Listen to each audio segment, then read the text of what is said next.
Hello again, guys. I'm back with some more stories for you today.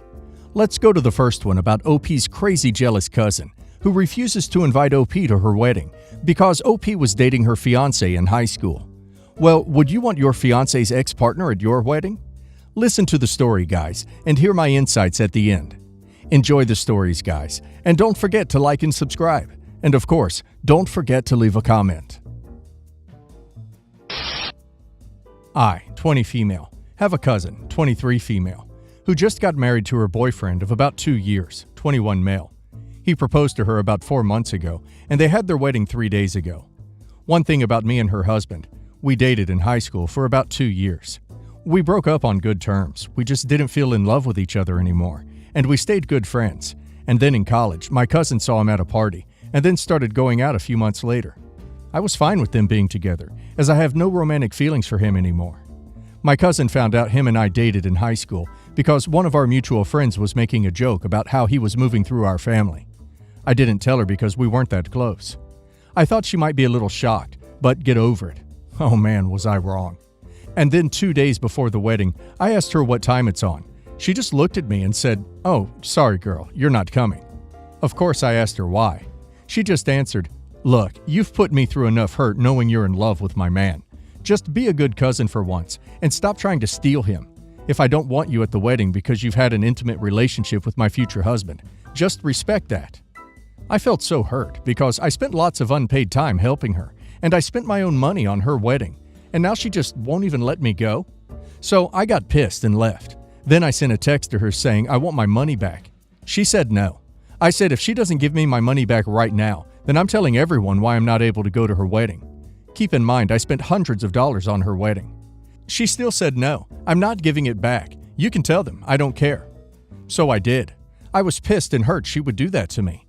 At this point, there is 1 day until the wedding, and I posted on Instagram. I let my cousin date my ex-boyfriend. Tomorrow is their wedding, and I'm not allowed to go because I was with him first. She saw that along with loads of other people from my family. They knew it was about her. The family was super mad with her for that, and she came crying to my apartment calling me a no-good, beeping snake. She told me that because I was such an a-hole, people were dropping out of the wedding. I didn't mean that to happen. Am I the a-hole? I'm gonna take OP's side because OP told her that she would tell everyone, and she didn't care. Also, saying that OP is still in love with her fiancé and trying to steal him is so childish, and basically a lie, because she had no reason to say that. It was high school, and she's acting like y'all are still in high school. She has a right to uninvite OP, but then she should return OP's money. Let's see if the community agrees with me. Hidden Think says, not the a-hole. If she doesn't want to invite you to her wedding, that's her prerogative.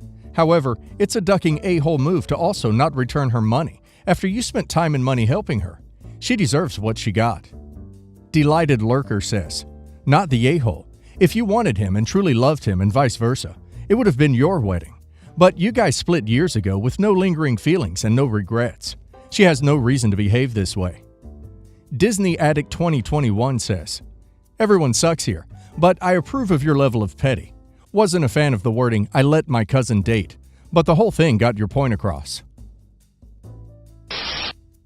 28 male. My ex is also 28 and has a 2-year-old daughter, not mine. I've been with my wife for 6 years now, and we are currently awaiting the arrival of our firstborn. She's due in 3 weeks. My wife admittedly hates this ex, with good reason. My ex went psycho when I moved on, but after a year, things died down and we both forgot the other existed. Now, I want to mention that I had nothing but good intentions here. My wife was at her mom's for the day, baby shower planning. She was supposed to be home late. Around 8 p.m., I go to the store and I saw my ex on the sidewalk with her 2-year-old. I asked her what's going on. She basically tells me her baby daddy kicked her and the kid out, and her phone was dead so she couldn't call anyone, and said she had no money so she couldn't get a hotel or food. I bought her and her kid food and told them to get in. However, money is tight right now, so I couldn't spend money on a hotel for her either. Anyways, I get home and set my ex up in the living room with her kid and cartoons. I then go call my wife and ask her where she is and give her the rundown, and she immediately lost it completely. Told me she wouldn't be coming back, that I ducked up and she will never forgive me, that I should have either minded my business or played hero by calling someone, not by bringing her home with me. Said I was basically dead to her, and she would only be contacting me to tell me when my kid is born. I've talked to people about this. I ended up bringing X to her mom's around 3 a.m. when she was able to get a hold of her. And everyone is 50-50. Some think I was right to not live a kid on the street, and others say that I'm a ducking idiot and that I'd be lucky to be forgiven.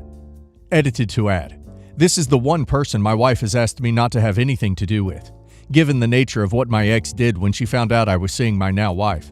So this isn't my wife showing her true colors. It's the one person she hates, so I get it. But there was a child involved. In my opinion, OP is 100% in the wrong here. OP's ex tries to ruin his wife's life, and OP brings this woman into his current marital home. Yikes. I'm sure there were other ways to help the ex and her daughter without bringing them into OP's house, especially with OP's firstborn child on the way. Why couldn't OP take her to her mom's initially? And doesn't she have any friends or family where OP could drop her off and not bring her in his house? Let's see what the community has to say. I Only Read Title says, "You're the a-hole." Okay, you were trying to do good, but this is not only your house. You have to discuss this stuff with your wife before you make a decision like that. Historical Ad 7669 says, "You're the a-hole for bringing someone into the home and not discussing it with your wife first." Bound Princess 84 says, "You're the a-hole 100%. This isn't exclusively your house, it's hers too. You brought someone into her home that you know she doesn't like and has a history of unstable behavior. What's to say she wouldn't freak out and injure you or your almost 40 weeks pregnant wife? You showed her that you can't be trusted to respect her and or her very clear boundaries. You'd be hard-pressed to find something more disrespectful than what you did. If you had the same good intentions toward your wife, you would have at least brought it to her attention before installing your ex in the living room. You should have called social services for her, wish her luck, and go on about your day. You showed her that you're going to do whatever you want, regardless of her feelings." Long story short, my younger sister Christy was with a horrible guy, John, throughout college, and ended up getting pregnant with my niece, Sarah. John was honestly the mascot for a deadbeat dad. He wasn't there for any of the pregnancy, and Chrissy couldn't get any child support from him. She even offered to give up asking for child support if John would just come and see Sarah, but he refused. I think he only ever saw his daughter a handful of times. The most unforgivable thing, in my opinion, was when Christy got ill and ended up passing soon thereafter. John never came to see Christy once in the hospital or went to the funeral, and after she passed, he asked my parents to take care of Sarah, and only then did he start paying a small amount of money. Although I wasn't Sarah's legal guardian, I did a lot to take care of her and saw her as my own daughter. One thing I had promised her was to pay for a senior trip. Everything was on track until I found out that Sarah wanted to go and visit her dad with the money I saved up for her senior trip. I can't admit that I'm biased, but I was horrified. I told Sarah that although I disagree with her seeing John, I wouldn't stop her from meeting up with him. That being said, though, I would not fund or facilitate that meeting, and if she wanted to see him so badly, she'd have to do it on her own, or John can pay for her ticket if he cared so much. My intention for the senior trip fund was for her to do something fun with her girlfriends and to enjoy being young, not to bridge a meeting between her and a man that's caused a lot of devastation for my family. Sarah's really upset, though, and said that it wasn't fair for my gift to come with strings attached. I told her this was bigger than that. Plus, like I said, I'm not saying she's not allowed to meet her dad. I'm just saying that I agreed to pay for a trip to Cancun, not for a meet and greet with the man. Plus, if he wanted to see her so badly, he could cough up the dough himself. But he's refusing to pay a cent. I can tell Sarah's bent up about it, but I think it's the best. But I can tell this is affecting our relationship, so I'd like another opinion. OP is definitely not in the wrong here, and is very right saying that if her father really wants to see her, he can pay for the trip himself. Why does OP need to pay for it? The promise OP made was for OP to pay for the trip to Cancun, not for OP to pay for John to meet his daughter.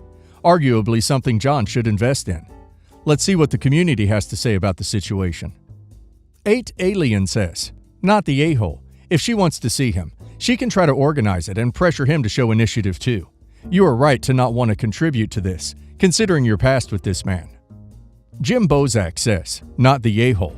You provided funds for her senior trip and have good intentions. If she wants to see her dad, I honestly don't see why any of the money you have worked so hard to save for her senior trip should be used. If she wants to see her dad, that's up to her and her wallet, not yours." Flashy Song 6098 says, "Not the a-hole. If you can't pay for both, nor should you, then that's something she is going to have to decide for herself. If it's really a big point for her, then she can pay for herself and get a job, or she can enjoy the trip. You paying for both is not feasible and does not make you an a-hole." I have several children, and their mother is no longer in the picture.